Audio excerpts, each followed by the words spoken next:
देखिए ये फॉर्मूला बताया गया था सभी को कंडीशनल प्रोबेबिलिटी का। सबसे पहले मैंने यही फॉर्मूला बताया था कि probability of E by F equals to probability of E intersection F by probability of F। Clear? आवाज जा रहा सही विद्यार्थी के पास?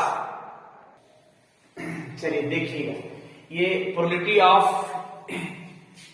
E बाई F का ये मेन फॉर्मूला हो गया और ये कुछ प्रॉपर्टी है जो सामने दिख रहा है। यहाँ पे लिखा है क्या है कि जो भी प्रोबेबिलिटी होगा वो क्या हुआ कि जीरो लोएस्ट हो गया और हाईएस्ट क्या हो गया 1, और 0 और 1 के बीच में ही होगा। ठीक है, क्योंकि प्रोबेबिलिटी जो है ना नेगेटिव में नहीं होता है और हाईएस्ट टर्म इसका 1 ही होता है। और याद रखिए कि probability of F by F बराबर क्या हुआ 1 हुआ। और ये ध्यान रखना है probability of A union B upon F बराबर probability of A by F plus probability of B by F minus probability of A intersection B by F। ये हो गया। और if A and B are disjoint event, और जब इसमें क्या है ना कि A और B डिसजॉइंट इवेंट रहेगा तो डिसजॉइंट मतलब क्या है कि A इंटरसेक्शन B जो है ना 5 हो जाएगा। इसको हम लिख सकते हैं डिसजॉइंट जब रहेगा तो A इंटरसेक्शन B का मतलब 5, यानी यहाँ पे 0 हो जाएगा। तो 5 का मतलब क्या है कि ये 0 हो गया। तो जब 0 हो गया तो यही दोनों बचेगा ना, ये जो सामने दिख रहा है वो लिखा हुआ है। क्लियर? यानी इंटरसेक्शन का टर्म जो है 0 होगा। तो इतना बराबर probability of A by F B by F कब? जब A और B डिसजॉइंट इवेंट रहेगा तो इंटरसेक्शन इसका 5 हो जाता है, इसीलिए एक समाप्त हो जाएगा, बचेगा ये दोनों। That formula. और याद रखिए कि probability of E by F का नॉट यानी कंजुगेट या रैंडलिंग या बार बार पढ़ सकते हैं।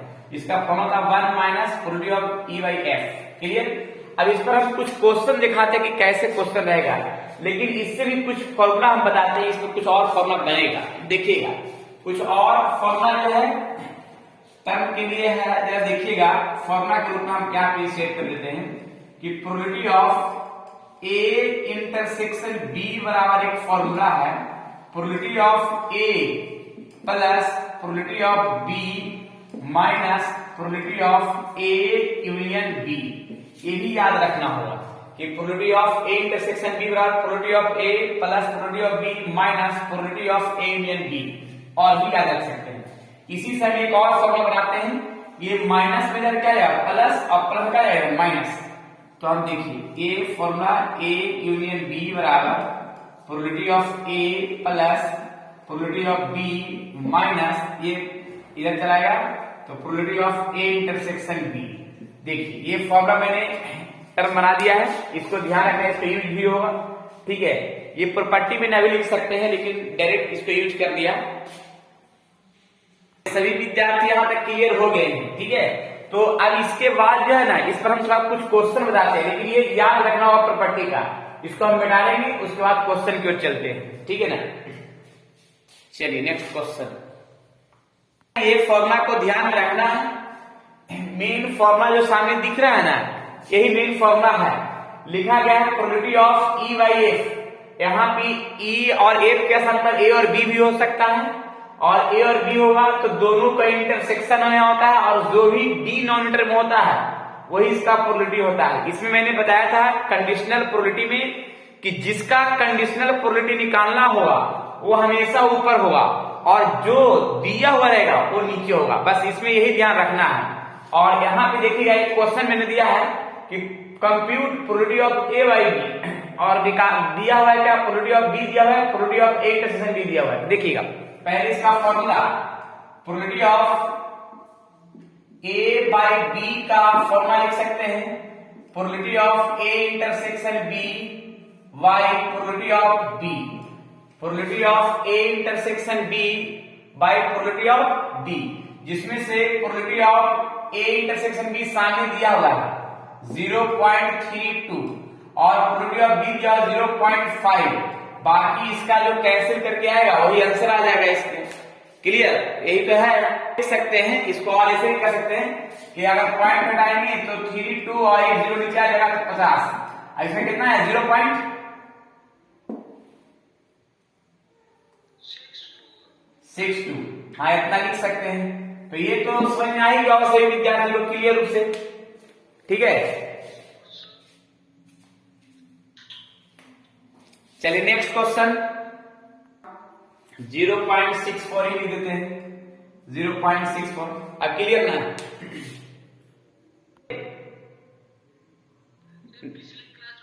नेक्स्ट क्वेश्चन, क्वेश्चन 3 में लिखा है इफ प्रोबेबिलिटी ऑफ ए बराबर 0.8, प्रोबेबिलिटी ऑफ बी बराबर 0.5, probability of B intersect B by A बराबर 0.4, फाइंड। फर्स्ट में लिखा है कि probability of A intersect B निकालना है, सेकंड में probability of A by B निकालना है, थर्ड में probability of A union B निकालना है। देखिए कैसे निकालते हैं। तो सबसे पहले हम निकालते हैं क्या, probability of A intersection B निकालते हैं। First probability of A intersection B. तो probability of A intersection B के लिए एक पहले एक काम करते हैं कि ये फॉर्मूला हम लिख देते हैं, प्रोबेबिलिटी ऑफ बी बाई ए, जहां पे क्वेश्चन में लिखा है 0.4। अब एक काम हम कर सकते हैं कि probability of B by A का एक फॉर्मूला होता है कि A intersection B by A होता है। Probability of A intersection B का, एक मिनट थोड़ा सा फॉर्मूला ऐसे लिखते हैं, probability of A intersection B by probability of A, जिसको लिख सकते हैं 0.4। ये इसका फॉर्मूला हो गया इसके आधार पे जो मैंने लिखा है प्रोबेबिलिटी ऑफ बी बाई ए, तो दोनों मिला के इंटरसेक्शन मैंने कर दिया, ठीक है। और जो नीचे है उसी का यहाँ पे प्रोबेबिलिटी कर दिया, बराबर में लिखा हुआ है, जिसमें से देखिएगा यहाँ पे क्या कर रहे हैं कि probability of A intersection B है और प्रोबेबिलिटी ऑफ ए दिया हुआ है 0.8 बराबर 0.4, और ये डिवाइड से मल्टीप्लाई कर दे रहे हैं, ठीक है। तो डिवाइड से मल्टीप्लाई करते हैं,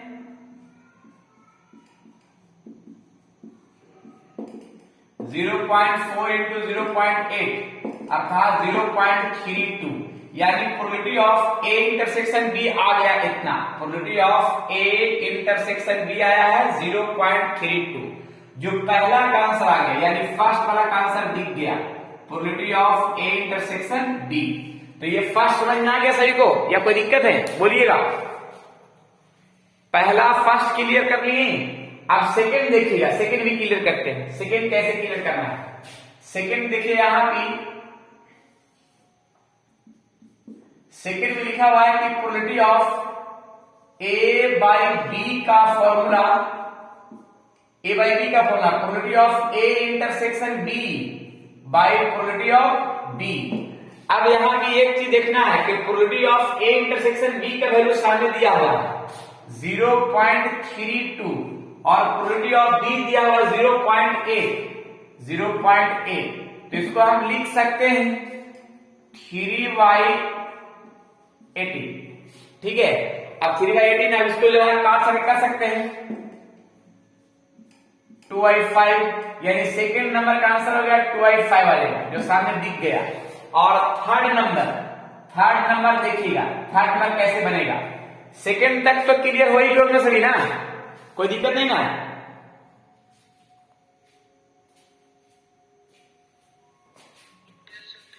हाँ, और थर्ड का भी थोड़ा देर पहले प्रॉपर्टी एक बताए होंगे कि probability of A union B का एक फॉर्मूला है, probability of A plus probability of B minus probability of A intersection B.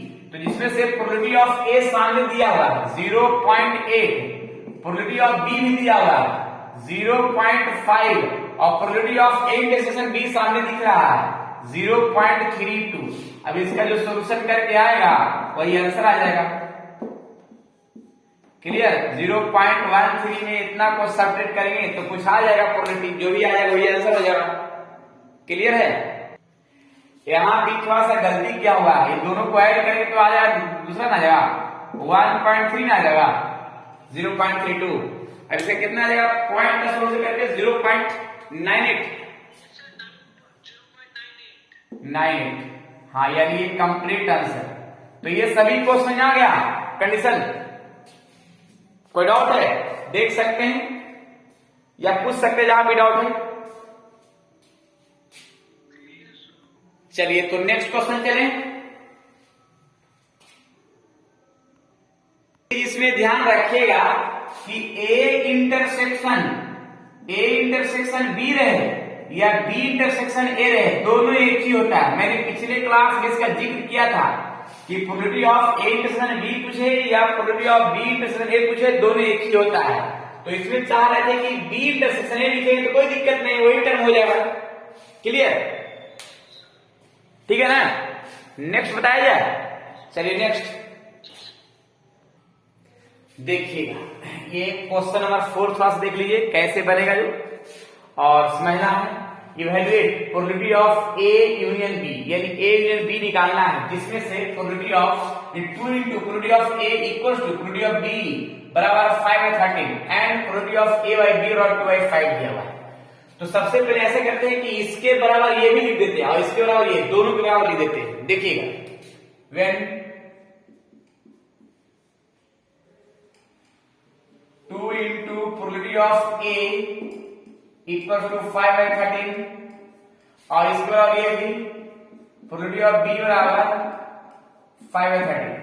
अब यहां पे 2 डिवाइड में जाएगा तो प्रोबेबिलिटी ऑफ ए बराबर 5/26 और प्रोबेबिलिटी ऑफ बी दिया हुआ नहीं, ठीक है। और यहां पे देखिए probability of A by B दिया हुआ इतना, तो इसका डायरेक्ट हम फॉर्मूला लिख सकते हैं ऐसे कि probability of A intersection B by ऐसे probability of A intersection B by probability of B बराबर 2/5। जो सामने दिख रहा है इसका फॉर्मूला लिख दिया है। क्लियर? जिसमें से कि probability of A intersection B को रहने देते हैं क्योंकि इसका वैल्यू कहीं दिया हुआ नहीं है, लेकिन प्रोबेबिलिटी ऑफ बी दिया हुआ है 5/13 और ये 2/5। अब इसको हम ये साइड में क्रॉस कर देते हैं तो probability of A intersection B बराबर 2 into 5 और ये 5/13, तो ये 5 कैंसिल होगा तो 2/13 आ जाएगा, यानी probability of A intersection B आ गया। लेकिन हमको निकालना है probability of A union B. Probability of A union B का फॉर्मूला होता है, देखिएगा ना, probability of A union B का formula probability of A plus probability of B minus probability of A intersection B, जिसमें से प्रोबेबिलिटी ऑफ ए का value 5/26, probability of B का value 5/13 minus probability of A intersection B का value क्या होगा 2/13। अब इसको हम सोल्व करेंगे, देखिएगा इसको सोल्व करेंगे तो सोल्व ऐसे करेंगे, इसका एलसीएम ले लेंगे 26, तो 5 10 माइनस 4 और यहां पे आ जाएगा 15/11/26, यानी इसका कंप्लीट आंसर जो सामने दिख रहा है ये होना चाहिए। अब देखिए कितना आंसर सही है या गड़बड़ है, या कहीं भी डॉट लग रहा तो पूछ सकते हैं। क्लियर है सभी? देख लीजिए,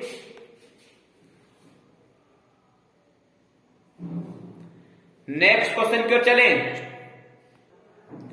चलिए देखिएगा, क्वेश्चन नंबर 5 लिखा गया है, if probability of 6/11 probability of A बराबर प्रोबेबिलिटी ऑफ बी बराबर 5/11 and probability of A union B बराबर 7/11, find probability of A intersection B first में है, सेकंड में है probability of A by B, third में है probability of B by B. आप देखिए कैसे इसको सोल्व करते हैं, थोड़ा ध्यान से देखना है।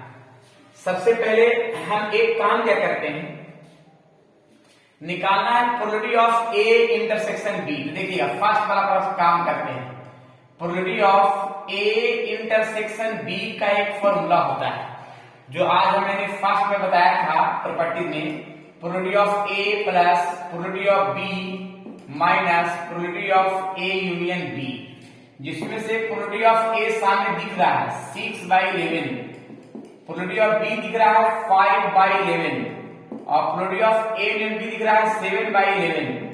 अब इसका तो एलसीएम जो जरूर कुछ ना कुछ आता होगा, तो एलसीएम आ जाएगा यहाँ पे 6 प्लस एलसीएम आ जाएगा 11, तो 6 5 माइनस 7 तो आएगा 11 यानी 4/11, यानी फर्स्ट वाला का आंसर तो सामने दिख गया, जो सामने क्लियर है।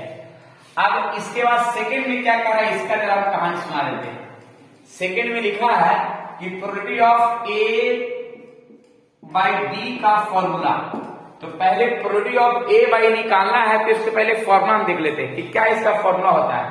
तो probability of A intersection B upon probability of B, जिसमें से probability of A intersection B सामने लिखा हुआ है 4/11 और प्रोबेबिलिटी ऑफ बी जो है सामने ये भी लिखा हुआ है 5/11। तो 11 कैसे 4/5 जो कंप्लीट आंसर हो गया है। क्लियर।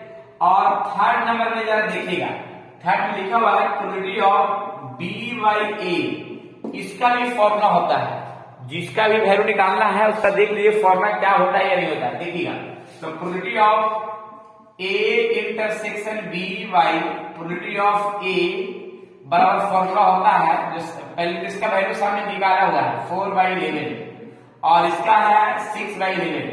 तो इसका आ जाएगा 4/6 अर्थात 2/3 कंप्लीट आंसर, जो सामने सभी को दिख गया। क्लियर। तो इस तरह से कंडीशन को हम सोल्व कर सकते हैं और जो भी क्वेश्चन दिख रहा है वो सामने दिख रहा है सोल्यूशन के साथ। ठीक है, चलिए तो अब जरा नेक्स्ट क्वेश्चन। सबसे पहले एक क्वेश्चन में लिखा गया है determine probability of E by F. ये फिक्स कर दिया है क्वेश्चन नंबर 6 में कि probability of E by F निकालना ही है। ठीक है, अब इसमें और आगे देखते हैं।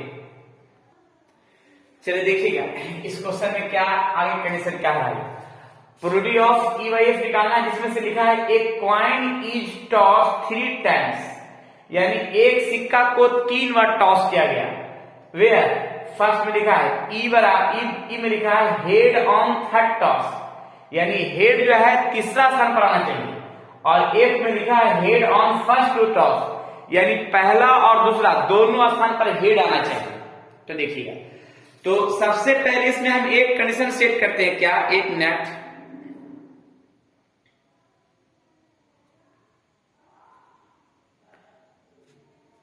देखिएगा। तो सबसे पहले इसमें हम क्या कंडीशन सेट करेंगे कि एक सिक्का को 3 बार टॉस किया गया, संभावना क्या हो सकता है। देखिए क्या क्या हो सकता है, हम बना के दिखाते हैं। सैंपल स्पेस पिछले क्लास में बताया था और आज भी बताया है। जब एक सिक्का को 3 बार, तो तीनों पर हो सकता है हेड हेड हेड हेड, या फिर head head tail head tail head tail head head, या फिर tail tail head tail head tail head tail tail और टेल टेल टेल। यानी एक सिक्का को 3 बार जब टॉस किया गया, संभावना 8 हो जाएगा। Number of S equals to 8, जो सामने दिख गया। क्लियर। अब इसमें ई में क्या कहा है इसके बारे में क्या देखते हैं। ई में लिखा गया है क्या, उसको समझाते हैं। Head on third toss, head on third toss का मतलब हुआ कि हेड जो है तीसरा स्थान पर आना चाहिए। हेड थर्ड टॉस यानी फर्स्ट सेकेंड थर्ड, यानी थर्ड पर हेड आना चाहिए। तो एक ये हो गया, थर्ड पर हेड का टर्म ये हो गया, जो थर्ड स्थान पर हेड आना चाहिए, ये वाला पहला दूसरा और तीसरा। तीसरा स्थान पर हेड नहीं है, ये नहीं होगा। फर्स्ट सेकेंड थर्ड, थर्ड स्थान हेड है, यानी ये टर्म भी होगा। फिर देखिए पहला दूसरा तीसरा स्थान पर भी हेड है। क्लियर। और यहां भी थर्ड स्थान पर भी हेड है। क्लियर। अब बाकी पर नहीं है, तो यहां भी नंबर ऑफ ई बराबर आ जाएगा, कितना आ जाएगा, नंबर ऑफ ई आ जाएगा 4 आ जाएगा। तो ये लाइन सभी को समझा गया। ई में लिखा है, ई वाला में लिखा है हेड ऑन थर्ड टॉस। अब इसके बाद एफ में क्या लिखा है इसके बारे में समझाते हैं। एफ में क्या लिखा है, एफ में लिखा है हेड ऑन फर्स्ट 2 टॉस, यानी हेड जो है फर्स्ट स्थान पर भी और सेकंड स्थान पर भी हेड आना चाहिए, और थर्ड पर कुछ भी आ जाए उससे कोई दिक्कत नहीं है। तो हेड फर्स्ट पर भी आ रहा है और सेकंड पर भी आ रहा है, तो फर्स्ट सेकंड से हमको मतलब है इस स्टेटमेंट के लिए। ठीक है। और थर्ड पर कुछ भी आ जाए तो ये लिख सकते हैं हेड हेड हेड। देखिए फर्स्ट पर भी है सेकंड पर भी है, और थर्ड पर यहाँ पे हेड है, उससे कोई दिक्कत नहीं है। थर्ड पर कुछ भी होना चाहिए, इससे कोई लिखा नहीं है। फिर देखिए यहाँ भी फर्स्ट और सेकंड पर हेड होना चाहिए जो है यहाँ, क्लियर। और थर्ड पर कुछ भी, फर्स्ट पर हेड है लेकिन सेकंड पर हेड नहीं तो नहीं होगा, फर्स्ट और सेकंड पर नहीं होगा, इधर होगा ही नहीं, क्लियर। तो बस इसमें दो ही को होगा, यानी नंबर ऑफ एफ बराबर 2 आ जाएगा, क्लियर। अगर इसमें हम प्रोबेबिलिटी अगर पूछे कि प्रोबेबिलिटी एफ बराबर क्या होगा, तो प्रोबेबिलिटी एफ बराबर होगा नंबर ऑफ एफ, देखिएगा number of F by number of S.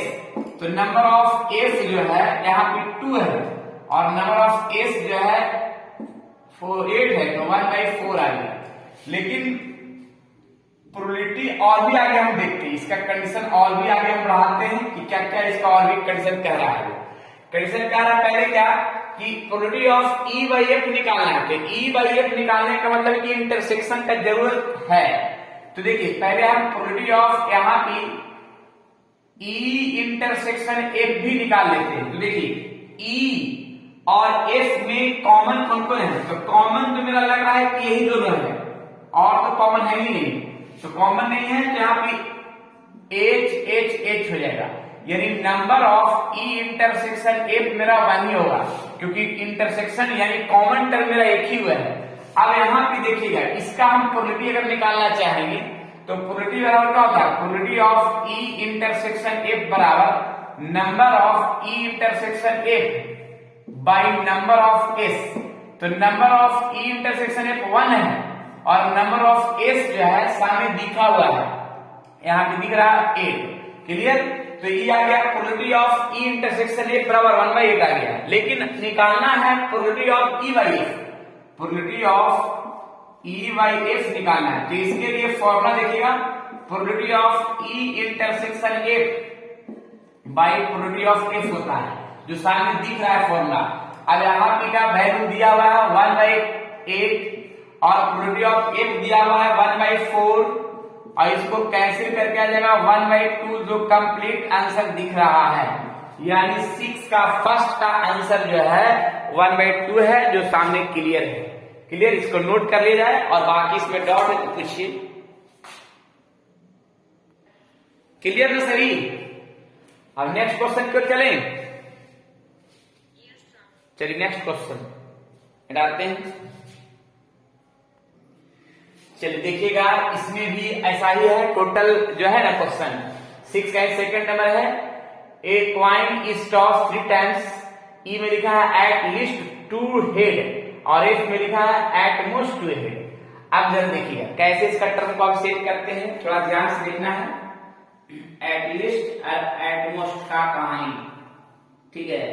देखिएगा यहाँ पे सबसे पहले तो 3 सिक्का, तो एक सिक्का को 3 बार उछलाएगा, संभावना 8 आएगा। अब यहाँ पे देखिएगा ई में क्या लिखा गया है, at least 2 head. At least 2 head का मतलब है कि कम से कम 2 हेड, कम से कम 2 हेड, और अधिक से अधिक 3 भी हो सकता है, 4 भी हो सकता है, 5 भी हो सकता है, लेकिन एटलीस्ट कम से कम 2 हेड होना बहुत जरूरी है। 2 से कम नहीं चलेगा, 1 नहीं चल सकता है, कम से कम 2 हेड, 3 हेड भी चल सकता है, 4 हेड भी चल सकता है, 5 हेड भी, ठीक है, लेकिन कम से कम 2 हेड होना जरूरी है। देखिए कम से कम 2 हेड चल सकता है और 2 से अधिक हेड भी चलेगा, लेकिन 1 हेड नहीं चलेगा। देखिए ई वाला में लिखाएगा,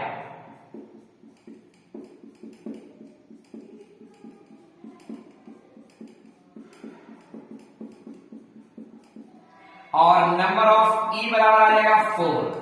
अब एफ में लिखते हैं, एफ के लिए एफ में लिखा है एट मोस्ट 2 हेड। अब अधिक से अधिक 2 हेड होना चाहिए।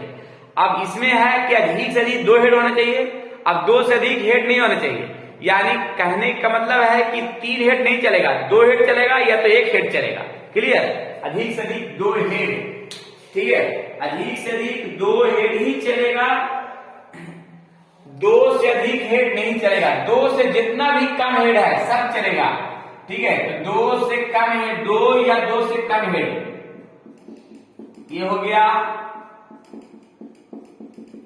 और ये भी हो गया 2 से कम हेड है। 2 at most, at most head लिखा हुआ है, एट मोस्ट 2 हेड होना चाहिए ना, एटमोस्ट 2 हेड होना चाहिए यहाँ पे, एटमोस्ट 2 हेड, एटमोस्ट 2 हेड, ठीक है। तो अधिक से अधिक 2 हेड होना चाहिए। तो देखिए 1 हेड भी चलेगा लेकिन 2 हेड से अधिक नहीं होना चाहिए। और इसमें क्या है कि अधिक से अधिक 2 हेड होना चाहिए, 1 हेड भी चलेगा और ना भी हेड रहेगा तो चलेगा, क्लियर। लेकिन 2 से अधिक हेड नहीं होना चाहिए, 3 हेड नहीं होना चाहिए, 2 हेड होना चाहिए या 1 होना चाहिए या 1 भी नहीं होना चाहिए, लेकिन 2 से अधिक हेड नहीं होना चाहिए। तो 2 से अधिक हेड थोड़ी इसमें है, ये भी तो चले करेगा, यानी जो टेल है ये भी चलेगा।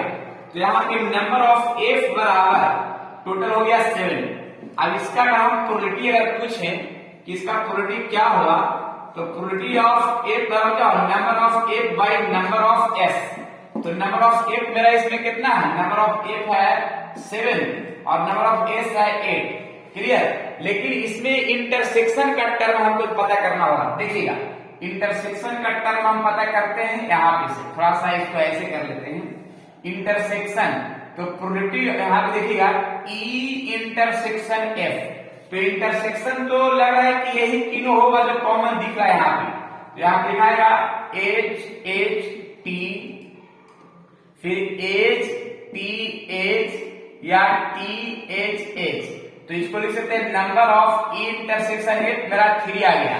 अब इसका अगर प्रोबेबिलिटी बोला जाएगा तो प्रोबेबिलिटी भी निकाल के दिखाते हैं, 1 मिनट देखिएगा।